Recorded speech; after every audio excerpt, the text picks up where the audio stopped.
சட்டக்கேடை நேயர்கள் அனைவருக்கும் வணக்கம். நாம் இன்று பார்க்கக்கூடிய தலைப்பு பார்த்தீங்கன்னா RTI, right to information act, தகவல் அறியும் உரிமை சட்டத்தை பற்றி தான் பார்க்க போகிறோம். உங்களுக்கு ஒவ்வொரு துறையிலும் இந்த தகவல் அறிவு உரிமை சட்டத்தை பொது தகவல் அலுவலர் இருப்பார்.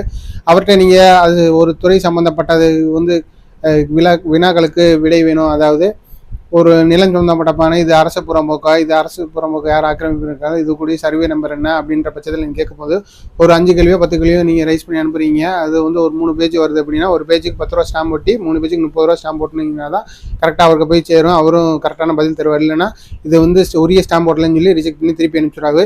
அதுக்கப்புறம் நீங்கள் என்ன பண்ணி, சப்போஸ் அவர் உரிய உங்களுக்கு தகவல் கொடுக்கல அப்படின்னா நீங்கள் சென்னையில் இருக்கக்கூடிய தலைமை ஆர்டிஐக்கு நீங்கள் அப்ளை பண்ணலாம்.